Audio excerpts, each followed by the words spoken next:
Lynch is a heel. I'm Ollie Davis. This is not Luke Owen. Not doing that storyline again. Support WrestleTalk. Donate on Patreon. Becky Lynch is a heel. I'm Ollie Davis. This is El Fakador Laurie Blake. Welcome to the WrestleRamble SmackDown Review Edition, where last night, after SummerSlam, after Becky Lynch attacked Charlotte after their three-way WWE SmackDown Championship match, where everyone thought, hey, that might not have been a full heel turn for Becky. It kind of looked like a badass thing. Like she's finally had enough of Charlotte's entitled nonsense. And Charlotte's the villain here. It was it felt like a fairly justified beatdown. Yeah. But, oh no, that is not what we were doing, apparently. Well, I was still holding out hope. Yeah. So they're building this, Becky's going to explain her actions, which is one of the more overdone. Stay tuned for later things in WWE. And Becky comes out to do her promo, and she starts off good.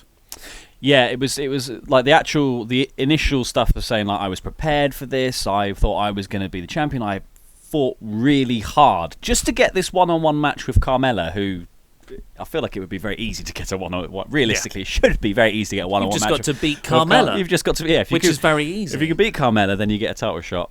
Easy peasy. And then Charlotte turns up and she inserts herself into it, and I was annoyed, but I was ready to beat Charlotte and prove to everyone that I am a deserving SmackDown champion and I am not just Charlotte's mate. And then is when it turns and she suddenly starts going, however, you're all shouting along with me now, but there weren't any boycotts on the night, there weren't any hashtags, there weren't any this, that. The classic heel annoy the WWE universe move that WWE like to do that doesn't necessarily work because everyone's sort of just going, yeah, but we wanted to see the match anyway. We wanted to. We did still want to see it. It's lazy, in my opinion. Yeah. They do this all the time. Randy Orton decided to turn on the fans in his promo when he explained his heel attack on Jeff Hardy when he returned about a month ago now. And at the time, me and Luke were both like, well, you could just say that I'm turning into the young guy killer rather than the legend killer of old. I'm going to take out all these people who are trying to take my spot. You don't need to do this lame, cheap heat by going, it was the fans who turned their back on me. Because it's demonstrably false. Everyone was really behind Becky Lynch. Everyone went nuts when she beat up Charlotte as well. Yeah. Like, everyone was like, there were yes chants across the board. People were like going crazy for it. It's like if you did that and then you heard that, you were there, Becky. You heard what happened. You can't then turn around and go like, no one had my back. No one cared. It's like everyone was like, yeah. And everyone booed Charlotte when she picked up the belt. Like, you were so over. One of the more over. It was one of the loudest pops of the night in a babyface good way, not a we just wanted to see. It's revisionist history, Becky. It's North Korea right now. It's not even the story you're telling. So I guess you can get away with that argument if you're a delusional heel and you're like, well, and the fans were on the side. Well, you were never on my side. No one's on my side. That's my character. But that's not Becky's character. No. Becky's character's I'm this plucky underdog and I keep on scrapping away and, Charlotte's taken it one step too far. I had the match won. Granted, she didn't actually cheat. That's the confines of a three-way match. But, you can be justifiably upset because the argument is Charlotte shouldn't have been in that match in the first place. She was robbed is what she... Yeah. But justifiably so. She felt like she had fought really hard for this. Like, her actual heel reason for being a heel is just that I was dicked on because of reasons. It's not like nothing has happened that she hasn't cheated, she hasn't done anything to become a heel. She's just had a very frustrating circumstance happen to her and now she's cross. And most importantly, the fans didn't tweet enough. Yeah, that was it. There was a bit where she said, there was no give Becky a chance hashtag trending on Twitter. You've got to start a hashtag, Becky. You start it beforehand. Which it now has, apparently. It has trended after the fact. But Becky said that, but she had to qualify herself after that. But again, there were tweets, actually, though. There were actually tweets. Thank you very much for that. But you didn't believe in me enough. Yeah. It was so hokey and forced. Her performance, great. Lynch is a very good promo. Really good promo, And the rest of this segment was actually very well played out. But it's the wrong decision. So we're in a position right now where Becky Lynch, one of the more over performers on SmackDown, is a heel, and Roman Reigns, one of the most over heels, is a face on Raw. It's WWE. They say that they listen to their fans. Triple H even said it before NXT TakeOver last Saturday in this conference call interview he did, that WWE do listen to their fans. Duly noted. It might take us a while, but eventually we do change. But no, they don't, because this isn't just the fans getting behind Becky. The WWE have booked a storyline where Lynch has been robbed and then made her the heel. Yeah, it's like, where's... She could still... I mean, she could literally be the same character without saying, you all left me behind, blah, blah, blah. Yeah. And she should just go, I'm not even in this for the title anymore. I am just going to destroy Charlotte. It doesn't even matter anymore, the title. Like, I'm past that point now. Like, I've given up trying to get a chance in this company because you're just going to give it to Charlotte Flair because of her heritage. So now I'm just going to destroy Charlotte Flair. Great heel move. Doesn't require doing something that feels out of character. Just says, I'm just going to prove myself now by beating Charlotte. Doesn't matter if it's for the title or whatever. Like, I would have much preferred that. Yeah. But I would say that wouldn't come across as a heel thing. If Well, she no, did it wouldn't, but it would come seem as a badass babyface kind of thing.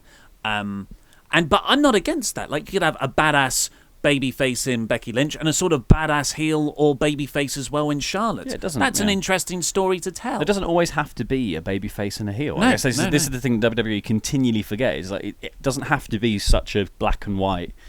Like one person has to be completely Machiavellian while the other person is just like, I'm just here for my family or whatever it is. You know, it can just be two people. Like, you know, it kind of felt like that. That's what they tried to do with the Asuka thing, and then that obviously went places.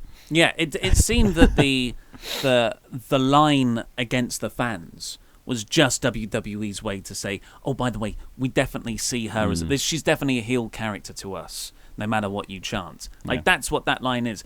And that's another thing WWE always say, the Road Dogs and the Triple H's and the Stephanies. This isn't a world of bad guys and good guys anymore. This is all shades of grey. Well, then why are you pushing Becky Lynch as against the fans then? It's baloney. It's just total baloney. Total baloney. The strongest words you could come up with. Baloney. Pardon my French. Absolute ham sandwiches. Baloney. Yeah, because then now I just feel like the resolution to this entire thing is going to be that Charlotte wins again. You know, I just don't think they're going to... I think this all becomes part of the building Charlotte's star again in time, and time for another WrestleMania match, maybe a champion v champion kind of deal with Ronda Rousey somewhere down the line. Who knows? But it's just everyone gets sucked up into the vortex of pushing one or two people, and this, I think, potentially Becky could be the victim of that here.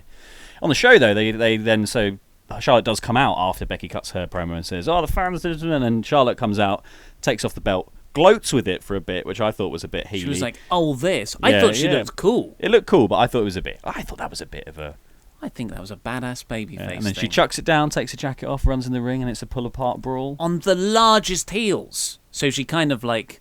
Yeah, she hopped. She bounced from side to side on those massive shoes that she always wears, because she's not tall enough already. No, she's not. It's that Stephanie McMahon mentality. Already the tallest woman alive. Yeah, and she gets in there. They have a brawl. Every time Becky's on top, laying in the punches, the crowd are cheering. Every time Charlotte gets on top, boo! So this is a smarter audience, as they say in the biz, because it is New York. It is the travelling crowd for the big SummerSlam show. So, but I don't think this is going to go away. I think this is going to be a positive fan reaction for Becky everywhere they go for the next couple of months. She was. It felt like her moment going into SummerSlam, and it just feels a bit hokey to have it robbed. Yeah. And then to turn around and be like, oh no, she's a heel now because fans. Ooh, you turned your back on there was me. no hashtags. It's your fault. I've got 130 characters or whatever it is. 280 is it now? I think 280. They definitely doubled it. Well, they definitely added more characters. I don't know. I'm new to Twitter. So Paige then comes out. It's like, go and break them up, and a few referees, but mainly the women's division run down, and there's more of them on apart. SmackDown from the looks of it. Yeah, seems like it. One of whom being Asuka. Yeah. Seeing Asuka in this relegated role. Yeah. Not even getting an Iconics or Absolution match on this show. No, I feel It's like sad. Asuka could have just solved it on her own, really. I feel like she'd have just gone, off you go, Asuka. And Asuka resolves the brawl on her own. She's the enforcer. Yeah. And no Bellas. No Bella twins Not here. appeared for this one. Not on this bit, no. No, but they will happen. Say their name and they will appear. But before we get into the full SmackDown review, hey Vegador, do you want to hold my bell? Sure. Cheers, man. Shake It's my a very, hand. very shiny bell that you've got Oh, here. I wouldn't say that. It's very rusty. Big red shiny bell. Yeah. So this is to thank all the people who've pledged to WrestleTalk's Patreon this month. $25. Luke usually does this bit. $25 a month or more Patreons get inducted into the WrestleTalk Hall of Fame for this month, and you get a bell. You get a ring. You get a clang on Ollie's bell. It's a Hall of Fame ring on my bell. So thank you, the $100 man, CD Holver. Thank you, Adam and the Anthony Bergeron. Because it's like Adam and the Ants, isn't it? Adam, I'll do it again with a pause. Yeah, sorry. do you want to? Adam and the Anthony Bergeron. I hope he knows who they are. They might just be a British... If he's American, then they're a British act. So we came up with a few of these. Luke usually comes up with the names. See if he can spot the better ones. That's who came up with. Arnie K. The K stands for the coolest dude ever. Asuka's future husband and EFO one-man wrecking crew, Skin Trade. So that was the guy who requested that name. It's, I don't think, it's actually EOF one-man yeah, wrecking crew. I don't well. think Luke Can't even could have read. come up with that. Big Ben Spires. The craftsman, Blake Carpenter. Great first name. Britain's next top model, Phil Stopford. Brett the Hitman, Matthew Williams. That was one of ours. We came up with that. Brian Huntley Hurst Helmsley. That was another one. Yes. The Big Red Machine, Kane Grant. Another one. We Googled your name, how to say it, because it's not spelt like Kane, but that's what all the pronunciation videos came back as. Charlotte the Cox Block. That was yours. Boom. Boom. So Charlotte Cox. We made it a funny. Thank you to Infinite Crisis, Chris Jenkins. I want to be like you, Chris Louis. Let's have a drink, Christopher Travis Merriman. Killer Chris Phillips. Christopher The Rock Johnson. You clanged over me saying that. We'll do it again. You get a second clang. I'll put my hand in the way. Christopher The Rock Johnson. This has gone really well. Courtney Villainous Havoc Summers. The Mayor of Painesville, Dan. He's also got several names. He's also Real Dan's Dan. Which is, A real Dan's Dan. yeah, a Real Dan's Dan. Randy Danny Richardson. David Hendricks' God Mackenzie. Apparently that's a reference to something. I don't... Yeah. To what? Luke came up with that one. Diganta Dead the Pool Warrior. Dive Dylan Kashita. So that's actually ... dive. Dive. Dylan Dylan Kashita. You should just write ... They drew first blood, not me, Grace Rambo. And you sold out, Jay Sellers. So if you want to get a shout out, go over to WrestleTalk's Patreon page, where, excitingly, we're not that far off from our next goal. 750 Patreons will make NXT reviews happen on this channel. It'll be Laurie and Luke every week doing NXT. In a ramble format. Yeah, that'll be fun. That will be so fun. we are 30 Patreons away from that from happening. So yeah, what are you waiting for, as Michael Cole always says about the WWE Network. Better than watching Raw and quicker NXT reviews. The full episode of SmackDown opened with Miz and Maryse walking out, very morose, looking like they had, sort of a redness around the eyes. Morose was his other wife. Yeah, and French Canadians, strange names. And they come down, and Miz, I didn't realise this until you pointed it out before we came in here.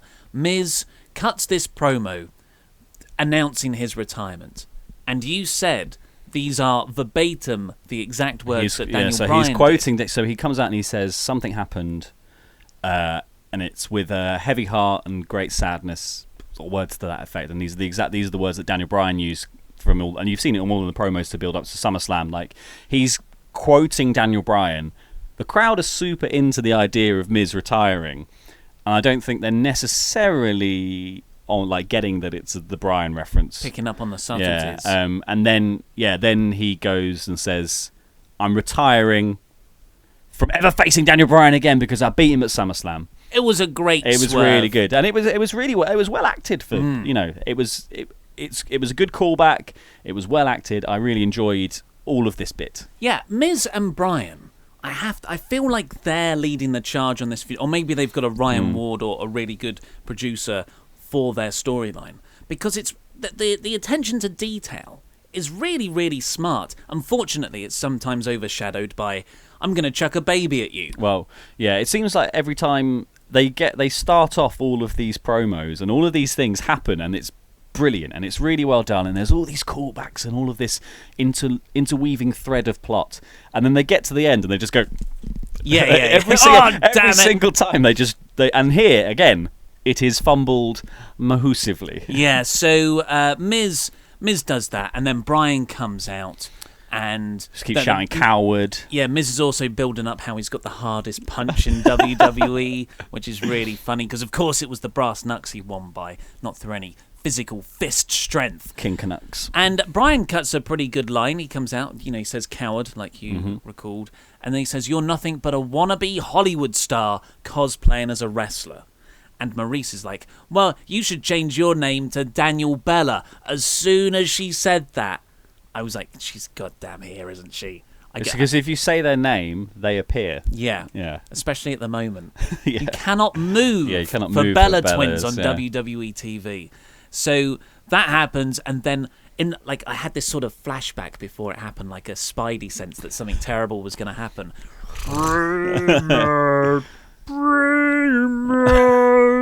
And then it hit.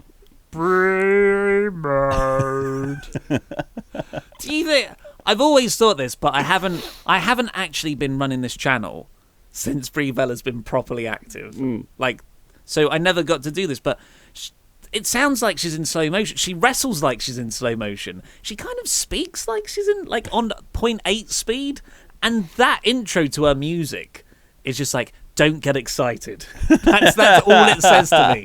Like you think of like the first hit of a wrestler's entrance music, the glass shattering for Stone Cold. If you smell, that's something that's meant to make you excited. Burn it down, but not the record scratch for no. Yeah, maybe not that one. So yeah, that's it's in that. So that's happening. I thought initially as well when they came out and they said, Daniel Bryan said he'd spoken to Paige. So Brie comes out and runs down and goes for Maryse. Miz gets in the way, so she hits him anyway, and then they sort of chase them out of the ring. And then Daniel Bryan gets on the mic and says he's spoken to Paige. And what's going to happen is that at Hell in a Cell, there is going to be a match between Daniel Bryan and The Miz. Good. But it's not just us two. Okay, who else? What other wrestlers going to be in there? It's Brie Bella and Maryse. I initially thought that it would be a Hell in a Cell match. Yeah, what, to keep the wives away? Yeah, I don't know. Well, I just would have enjoyed that. Is that the reason Hell in a Cell is happening? Just to keep the Bellas away from ringside? Yeah, that's it. So they can't get in on whatever Ronda Rousey's doing. Yeah. So this is happening. The second encounter of Miz and Bryan is going to be a mixed gender tag match with their respective wives, which is, it's like, you look at long-term storytelling, maybe there's an argument to this where you can extend the singles feud by having stipulations like this in between to kind of keep the plate spinning. But for me, if you're going to do that, it's got to be interesting and exciting and something I want to see. And I have no interest. I have negative interest in seeing Maryse or Brie Bella wrestle again. I don't care how much Brie Bella's improved. I'm just saying, I made a video how WWE will screw up the feud between Daniel Bryan and The Miz, and it was all, admittedly, very stupid ideas. One of them was that most of it will play out, including their wives, on reality television.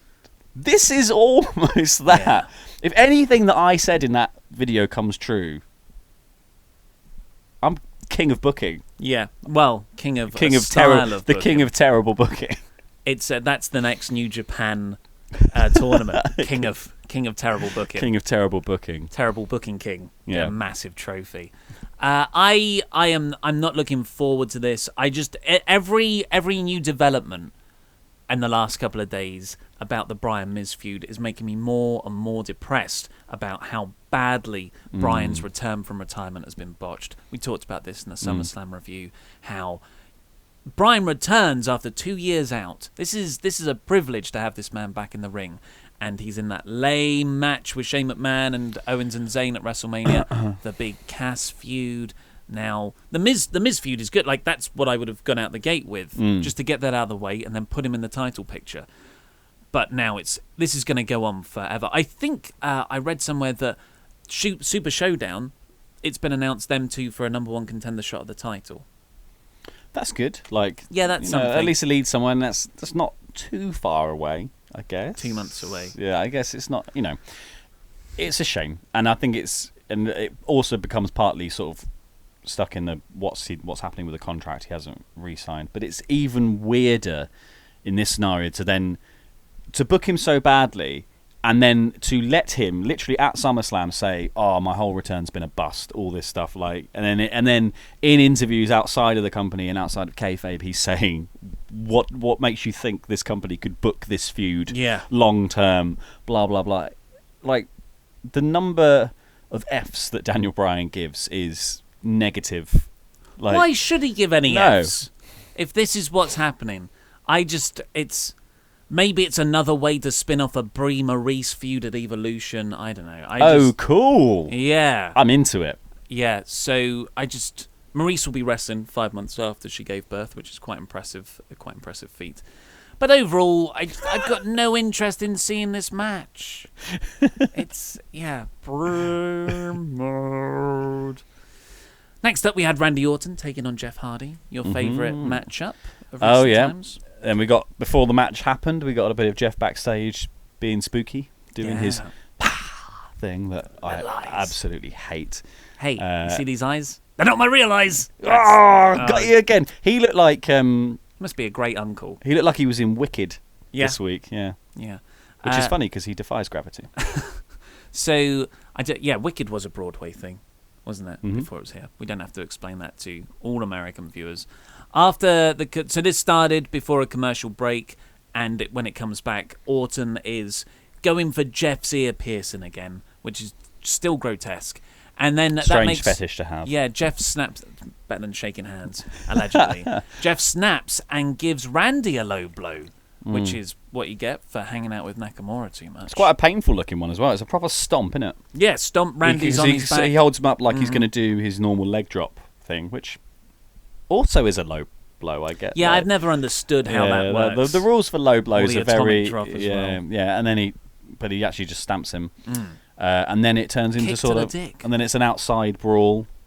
And then I was like... As soon as they went outside, I was like, oh, Jeff's going to do something stupid, isn't he? And I was like... But I also thought, potentially, this could be Orton's punishment for whatever he's allegedly done backstage. Like, this is the sort of thing that WWE like to do, is send someone out and have them get beaten on for whatever reason backstage. And, like, this felt like that, because it just didn't feel like... Orton's not really done anything since he's returned, and it feels too soon to have Jeff Hardy suddenly snap and beat him up. Yeah, it felt to me like a blow-off. Like, this is the babyface getting their own back. I guess he lost the actual match, so you can continue it there. I fully expect this feud to carry on and on and on. Yeah. But it's actually been quite a weird booking since Orton's come back. That first angle was very, very good. But ever since, it's been, sometimes Randy comes out and just watches people creepily. Other times he goes for it. It's not super engaging stuff, I feel. No, and then this was just an excuse to have Jeff jump off something. Swanton bomb through a table. I'm working quite dinged up at the moment, actually. Oh, are you, Jeff? So what are you going to do about it? Oh, I'm just going to jump off a thing onto the concrete. That's the toned down version. Cool, man. If he was fully healthy, it'd be flinging himself off the tops of the Titans run. So the other weird little thing I noticed about Jeff's gear, besides looking like he's from Wicked, he's normally got his little tassel thing hanging out of his pocket. Oh yeah, it was really long this week, and it was like a white one with lots of little bobbles in it, and it looked like a little prisoner had escaped from his pocket and tied their bed sheets together and like climbed out. I have to make my own fun in. I have to make my own fun in Jeff Hardy matches. Next up, we had Renee Young interviewing DeBar backstage, and that was a great accent. And DeBar. Gallows and Anderson interrupted, dressed weirdly. I always feel like Gallows and Anderson are walking in from a show and an in-joke that I am not privy to. Yeah.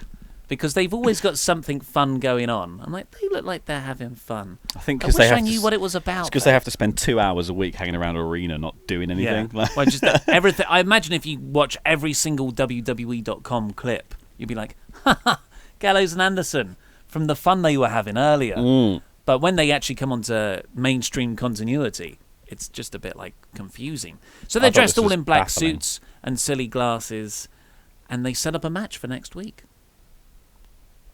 Maybe for Nia Jax, if the Gallows Jax love story is anything. Well, it could be for the number one contendership, I guess, is the sort of, because that's what the Bar were hinting at in the promo they started cutting. They were saying, we want dibs on whoever wins out of the Bludgeons and New Day later tonight, and then Gil Anderson interrupts and sets up the match, so it could turn into a number one contendership kind of thing, which would be cool. Yeah, definitely. The Bar and the New Day, when they had that match to face the Bludgeon Brothers, it was great. So I don't mind. It would also be nice to see Gil Anderson back in the title picture. Yeah, yeah, but rather than just wearing big glasses backstage and doing accents. They were only in the title picture 2 months ago. I know, yeah. But it feels like a long time. I don't want to see them back in the title picture for a while. I want to see them slowly be built up and make me want to see them in the title picture beyond them just being those guys from New Japan that we used to like and who haven't done anything since. Yeah. So come to WWE, they said. It'll be good, they said. It's great over here, Balor said. NXT's amazing. I'm sure they'll definitely make you do NXT first. They'll book you as well as they book me. It's fine. You can have a nice run with the Revival and DIY. I've told Vince how great you are. Yeah. He says he hasn't even heard of Japan. Yeah. He said, I'm going to be the Universal Champion soon. It'd be fantastic. So Peyton Royce took on Naomi next in a fine match. I liked Peyton Royce's finisher. It was like a fisherman perfect plex thing. She hit the leg. Yeah, it was very fisherman suplex isn't just a regular one. She kind of did a T-bone version of it though. Yeah, I liked it. I like. Sure she's got some cool. I like all the sort of gymnastics stretches and stuff, and the chokes and stuff that she does in the corner. Where I really like that. I like the fact that Naomi was trying to look really serious at the beginning of this match. This is a match that was set up. I think didn't Naomi cut a promo or something on WWE Now, or probably it was on Twitter, and then Peyton retweeted it with a comment saying, "Oh, that's really nice. I've asked Paige, we're having a match, blah blah blah blah." And then Naomi was trying to look really serious about this feud that's been set up on the internet. But obviously it's Naomi, so she's pulling serious face, but her eyes have been painted orange. She's wearing bright green. It's not easy to take seriously. No. And such a heated feud. I'm going to do a split leg drop on you. Boom. That was, I think, the first move of the match. So, Billie Kay caused some distraction at ringside, and Peyton Royce won. Did you notice the Dave Meltzer barb at the start here, off the back of the controversy about Peyton Royce last week? What did they say? So, Meltzer was, in my opinion, sort of misinterpreted for his comments that Royce was lighter in NXT. A lot of people took that to mean that she's put on more weight since. I think it was quite clear when he said it that he was talking about her breast enlargement surgery. Dave Meltzer infamously hates plastic bosoms, and he's got very strong opinions. Yeah, it's weirdly one of the most consistent things he's against. A hell of a hang-up to have. You should read his Attitude Era Wrestling Observer newsletters there. It's just trashing the women for having big plastic boobs. But he's got 2 long columns about it. Yeah. When Royce walks out, Corey Graves goes, "I followed her from NXT and I thought she's never looked better." So that was obviously a sort of barb there in the Meltzer direction. Good old Corey Graves. He had some good ones in this. He had a good one about Jeff Hardy when he said he was within a 5th eyelash of winning the title back. Nice. Corey's great. Corey is very good. The New Day next were backstage. Big E had some good comedy where he was being taped up by a guy who was like, "Thanks, Jim, John, whatever your name is," and the guy walks off. and Kofi and Xavier come in and say, "How you feeling, man? How's the ribs?" And Big E produces some ribs that he's eating and goes, "I like it a bit saltier usually, or sweet and sour sauce or something." I go, "No, you big donk, your actual ribs. Your actual ribs." Oh yeah, they hurt pretty bad. I can't come out for the match tonight. So that was good. And Kofi said, "Hey, Brooklyn, that's where we are. That's where we started our longest ever record-breaking title reign." And I wanted to say, but it's also kind of where you didn't win the titles last night either. Gutted. Yeah. So that was building for the main event. Then we got the Becky Lynch promo, which we've already had. Good and bad. Well, everything on this show was pretty good, I thought. Yeah. It was pretty good to very entertaining. But sometimes they also had the "why are you doing that" element. Speaking of stuff we already had. yeah, good segue. Rusev and Lana took on Andrade, Cien, Almas, and Zelina Vega. Why not just do this match at SummerSlam on the pre-show, or don't do it on the pre-show and just do it here? I thought this one was much better than the pre-show one. I agree, yeah. There was less focus on Vega and Lana being in the ring together. Yeah. But even when they were, there was some actually quite cool stuff. I thought Vega did, because Andrade does his draping arm ringer thing over the ropes in the corner. Vega did a sort of version of that on the middle rope, where she sort of went tranquilo and hooked her leg round and was dragging Lana's face back into the ropes. That looked really painful. Yeah. And that was quite cool. I've not seen something like that before. Yeah, there was a fair bit of like back and forth here. It felt like it was anyone's game, and then it looked like it was all over when Almas hits the knees and then goes to hit the hammerlock, but gets thrown off, and then Vega comes in, confronts Rusev. Lana spears Vega, taking her out of the picture. In the meantime, Andrade's detailed notes for this match. In the meantime, Andrade's this I just wrote down what happened at the end. In the meantime, Andrade's gone outside and he's got a chair. But who stops him using the chair? Aiden English! Yay! He finally got it right after trying to save Rusev or Lana over the last 3 or 4 weeks. He actually interfered in a good way for once. He stopped the heel from cheating, stole the chair. Almas walks in straight into an accolade and taps. Boom. So that was good. I enjoyed this match. I enjoyed the finish because it was interesting. I wish this is what we got on the pre-show. And Rusev and Lana, they didn't celebrate with English. English was on the ramp going, smiling at them, saying, "I'm your buddy I'm still. always here for you." Yeah, and Rusev was like, "Yeah, you're a good friend." So hopefully, you're not allowed back in the ring, though. Yeah, not that much. You're not on Rusev Day. Then we had Nakamura in a little promo. Don't you mean Nakamerica? Nakamerica. The United States of Nakamerica is what he has rechristened the country, seeing that he is the US champion. I think that's a great gimmick. I like it. Yeah. And Nakamerica. I like.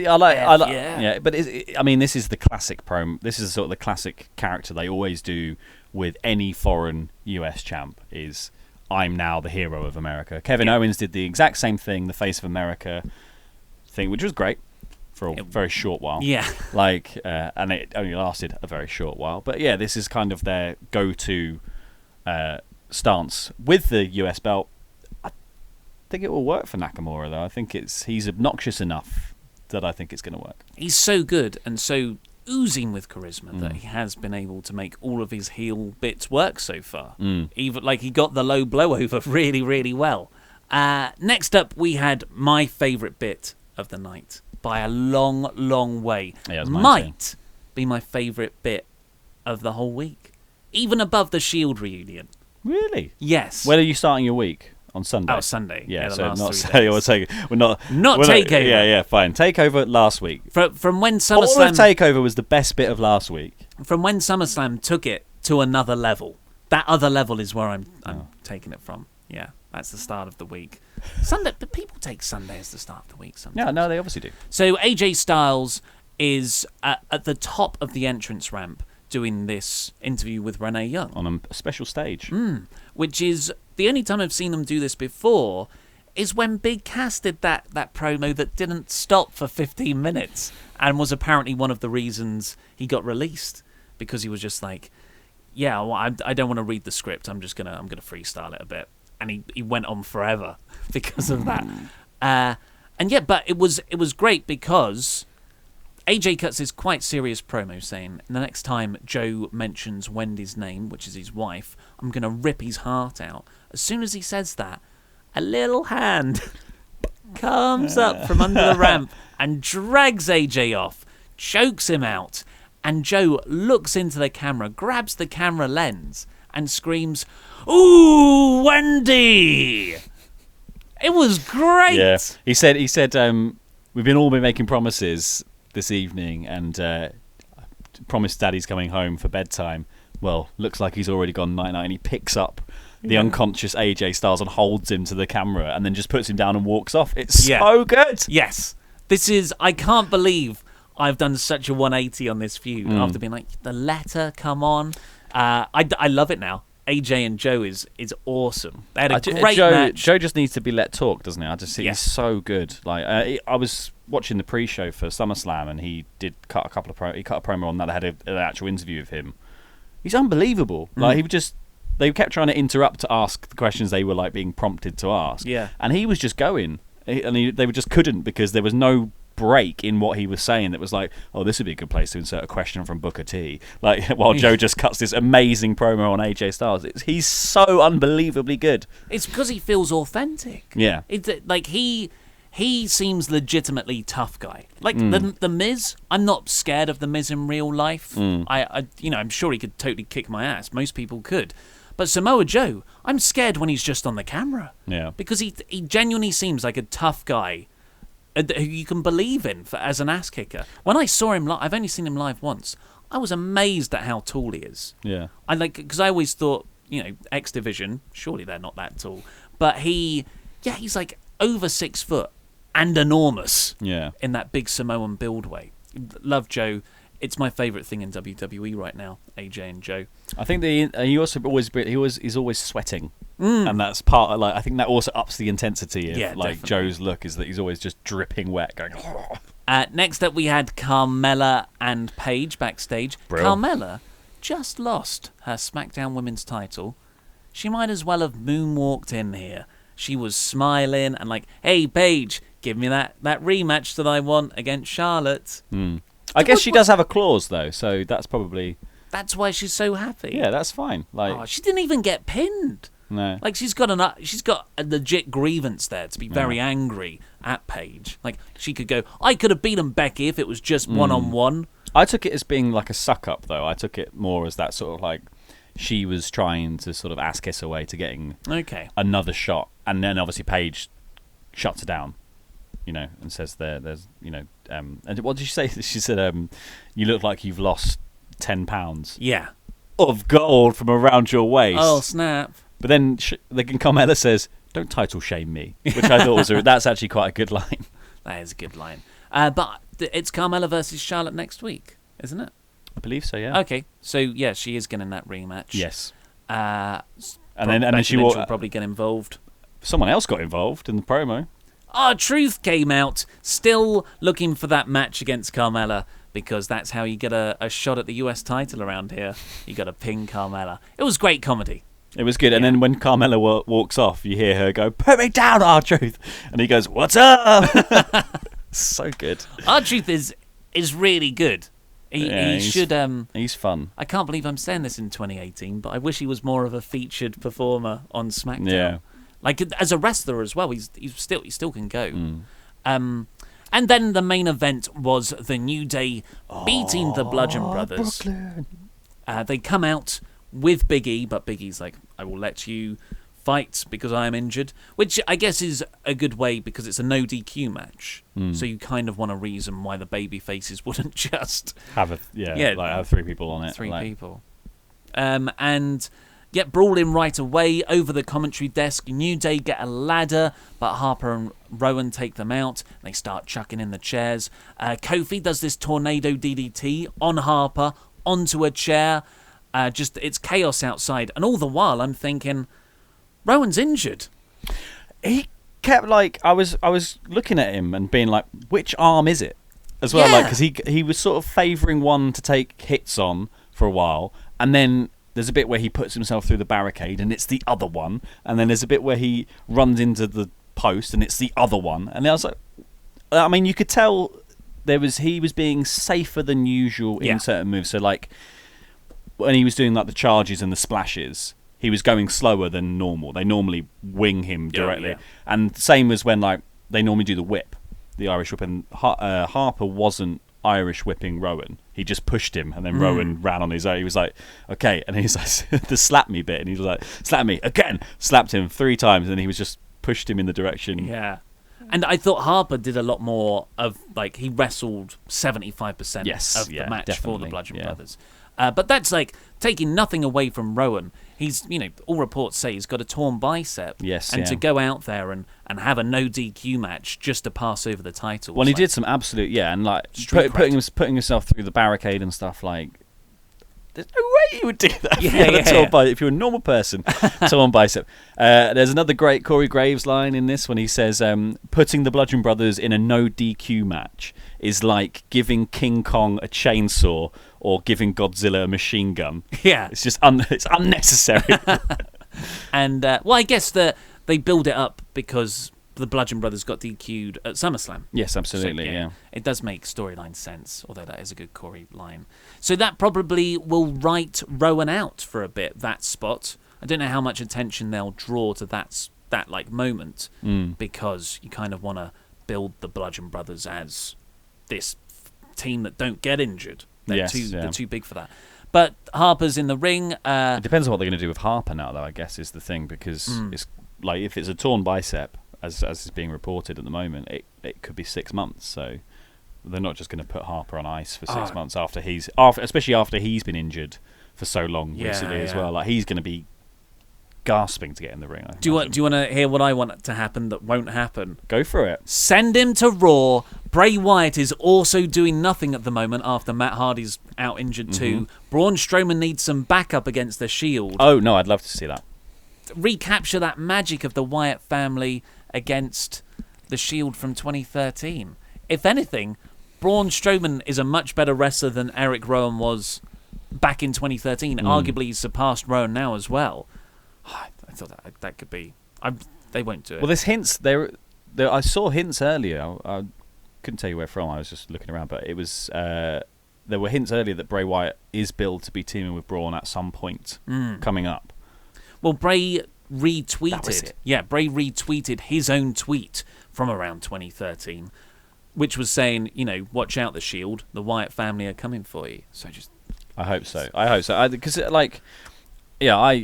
I miss the days of Bray being like sort of being billed as going to be a top guy, and obviously they have messed it up at every turn since then and then.